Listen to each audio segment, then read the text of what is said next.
All right, let's jump right in. Today, we're going to talk about something called the Velvet Compatibility Matrix. And yeah, it's a pretty fascinating way to map out those invisible forces of attraction, the ones that guide our relationships. It all kicks off with this really cool idea. Let's map the whole constellation. I mean, what if you could actually draw a map of what happens when your energy meets someone else's? We're not just talking about who you have a crush on, but the actual dynamic that plays out between you. I mean, have you ever felt that? That feeling of, oh, why do I always attract the same kind of person? It's like you're stuck in a loop, hitting the same emotional beats again and again, almost like you're following a script you never even wrote. Well, this whole framework, it's designed to decode that exact script.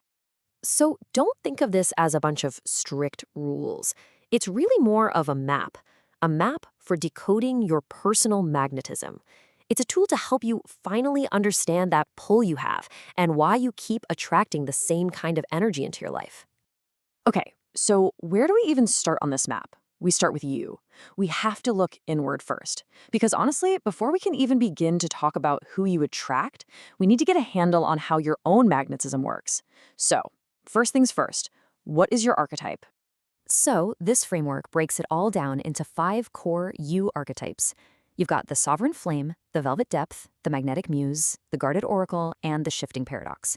Now, each one has its own unique flavor, its own way of putting energy out into the world. To make this super clear, let's just zoom in on 2 of them as examples. Okay, let's start with the sovereign flame. The energy here is all about command and precision. Think controlled, very selective, and just this aura of natural dominance. You know the type. So how do you know if this might be you? Here's a little test. When someone crosses one of your boundaries, what's your gut reaction? Is it to shut it down, like right away? Calmly, but with total finality? No wiggle room? If that's you, that is pure sovereign flame energy. And here's what's so interesting about their magnetic style. It's this weird thing where people just respect you, even before they really know you or understand you. It's like your authority walks into the room before you do. All right, now let's do a complete 180 and look at the velvet depth. This energy is not about command at all. It's about what they call emotional gravity. This is the person who's super intuitive, warm, and can just feel what everyone else in the room is feeling. And here's a clue for this one. Think about your biggest challenge. Is it that you're just too giving, or that you absorb way too much from other people, almost like you're an emotional sponge? If you're nodding your head right now, this might be you. And that right there is the key to their magnetism. While the flame gets respect, the velvet depth makes people feel safe, genuinely safe and seen. People are just drawn to that feeling of being completely understood without any judgment. Okay, so you've got a hint of what your archetype might be.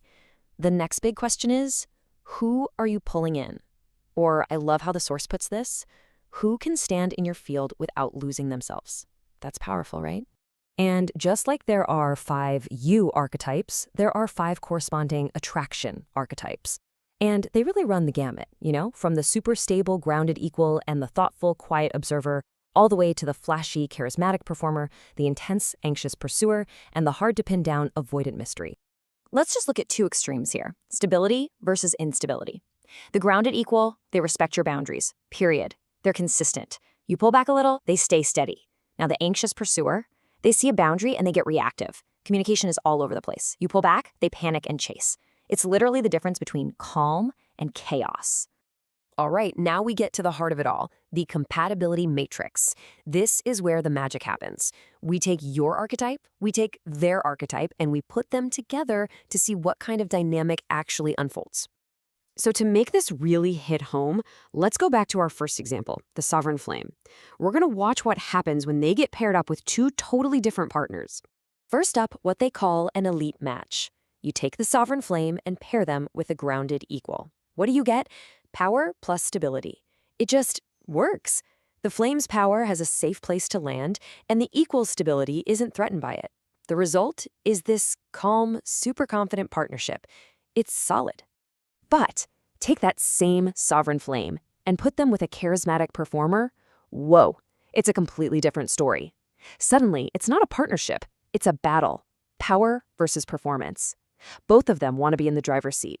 And that just creates constant ego clashes and endless power struggles.